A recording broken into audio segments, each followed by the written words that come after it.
Izin Bu, Oh ya, ya, nah kayaknya kita ini memang harus diskusi aja ya Pak ya. siap Prof. Prof Ya, izin Prof. Dengan Helianus Prof.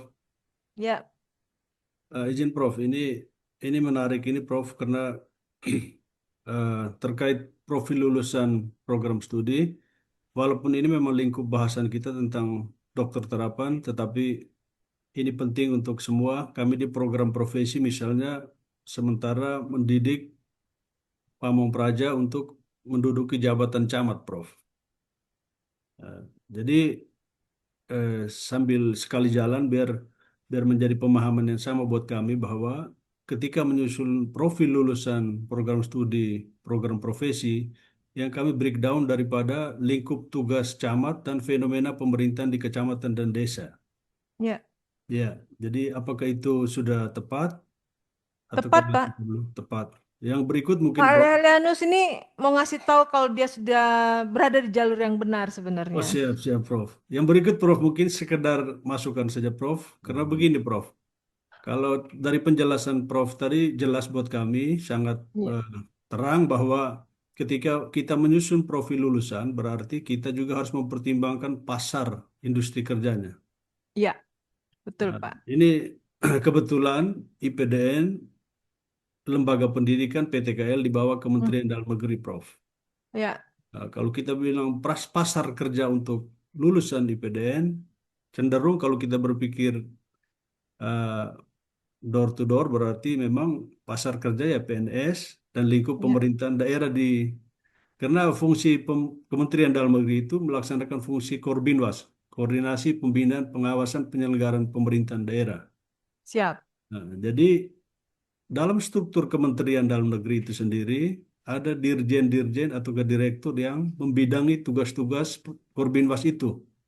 Apakah Hmm, dalam penyusunan profil kami bisa breakdown daripada lingkup tugas dirjen-dirjen itu menjadi keunggulan prodi kami yang tidak dimiliki PTKL lain?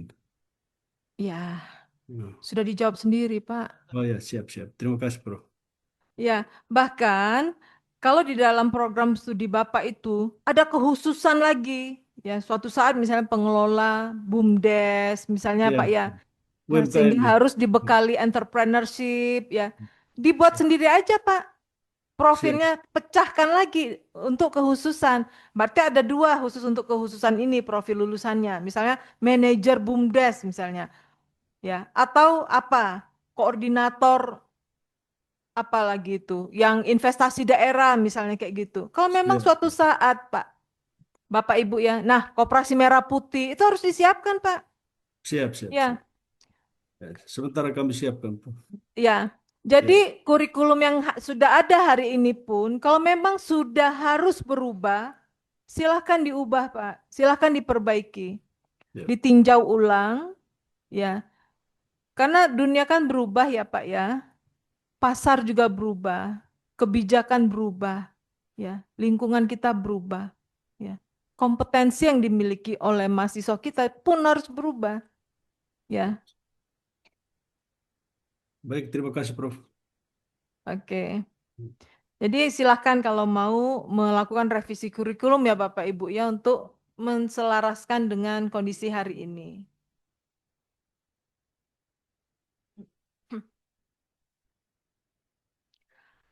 Oke, yang lain Bapak Ibu?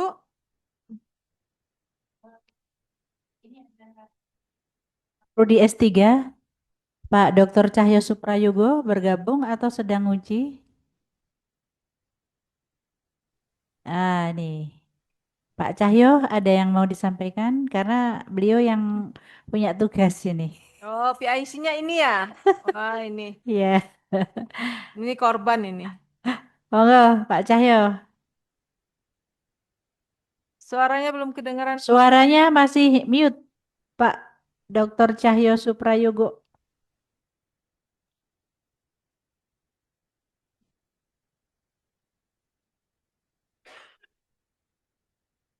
Masih mute, Pak.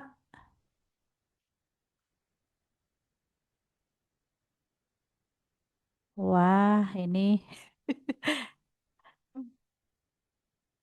Ya, ya sambil lanjut, Prof. Soalnya belum bersuara beliau. baik. Lanjut, Pak. Nanti kita tunggu komennya Pak Cahyo ya.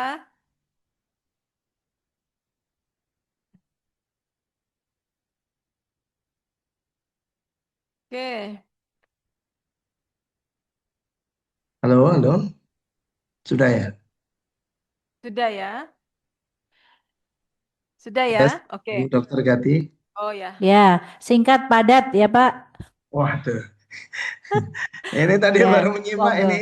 Mohon Ya, maaf ini silahkan. karena sering gonta-ganti ini, jadi Kayaknya apa Pak Cahyo harus sesi sendiri audionya deh. Oh agak iya, error. nanti kalau panjang lebar sesi sendiri Iya, didampingi khusus. boleh. Makanya itu saya menyimak aja dulu Bu Dokter Gati nih, baru Oh, baca-baca nih baik. konsepnya. Oke, Ya, Prof, monggo Prof.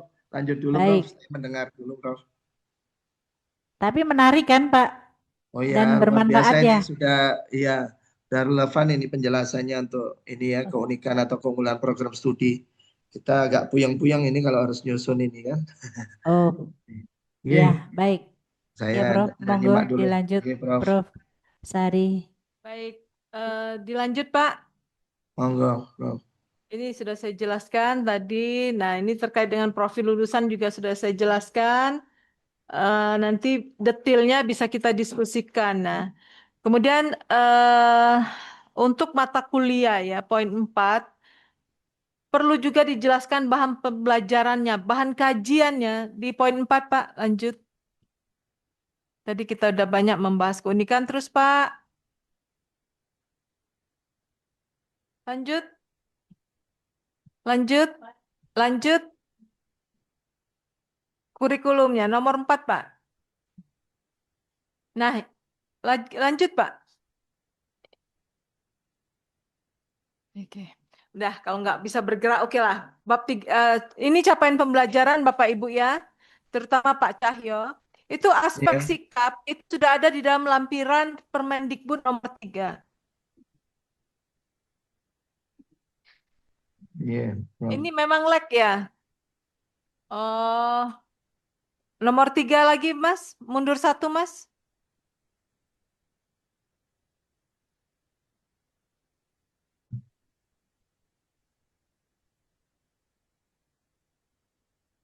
Nah, untuk membuat mata kuliah, menentukan mata kuliah, tidak cukup hanya nama Bapak Ibu. Tidak cukup hanya nama, ya.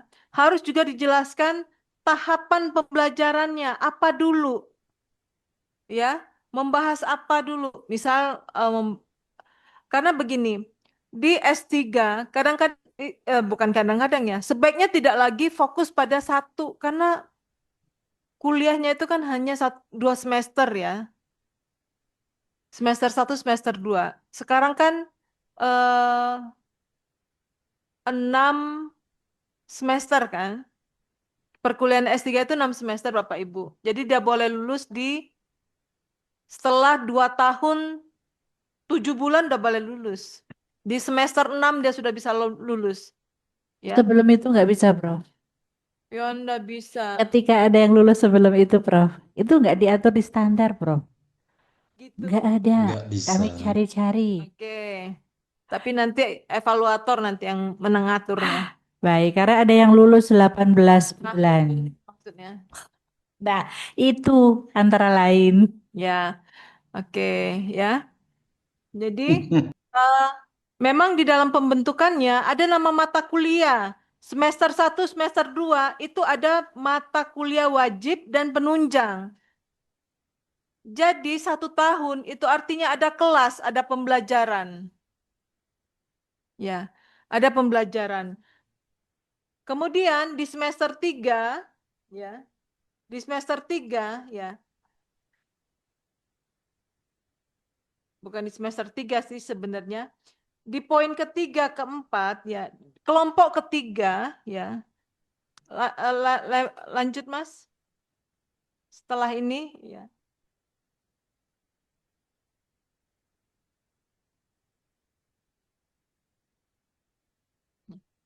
Itu ada porsi khusus untuk disertasi dan penelitian. Nah, itu ditetapkan sebanyak 30 SKS. Minimal SKS S3 berapa? Berapa? Mm-mm. 48 kalau nggak salah, Prof. 46, 8 minimal. 46 ya, Bu? 4. 48. 48, Prof. 50 mungkin ya. Itu 50. Kalau S2 kan minimal Minimal 36. Nah, 48. kalau doktor 48 ya. Nah, dari Iya, porsi Prof. itu, dari porsi itu, mata pelajaran SKS ya, yang terkait dengan karya monumental si calon doktor itu minimal 30 SKS. Ya. Minimal 30 SKS, ya.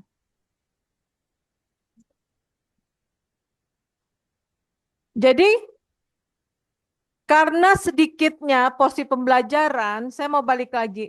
Sebaiknya waktu menyusun mata kuliah, kita itu kombinasikan mata kuliahnya. Ya.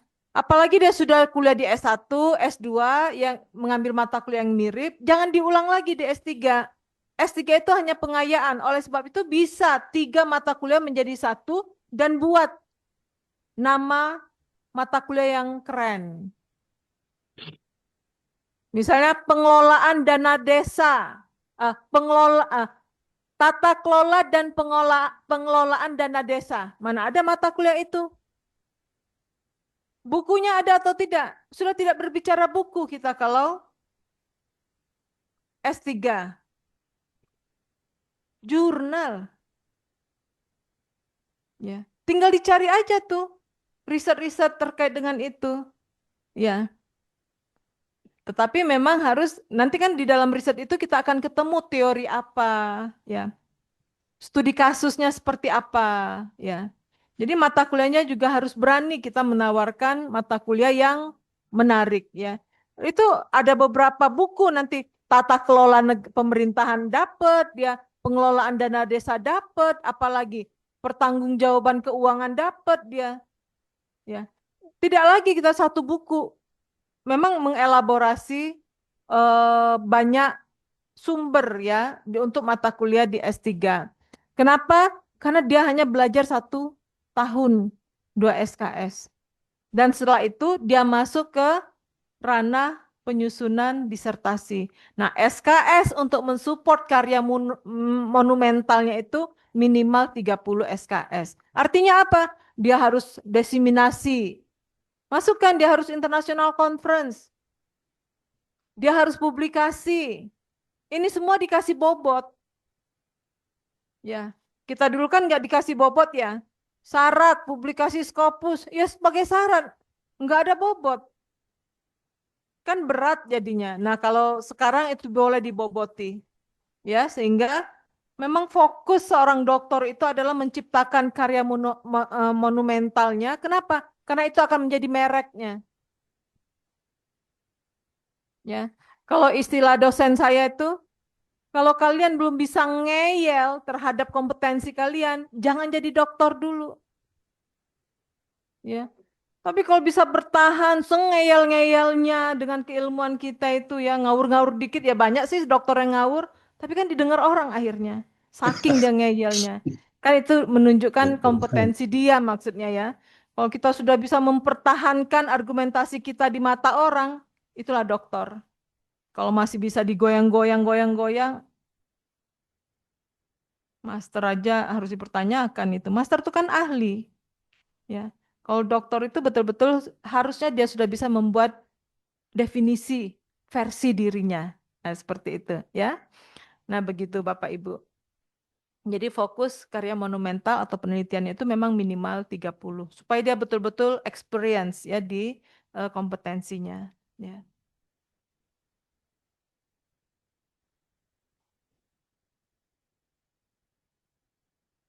Nah, untuk mencapai karya monumental ini Bapak Ibu, ya, oleh sebab itu nanti di bab 3, ya, itu akan dilihat syarat kelulusannya apa. Ya, syarat kelulusannya apa dan sumber daya apa yang dimiliki oleh prodi. Kalau kita ingin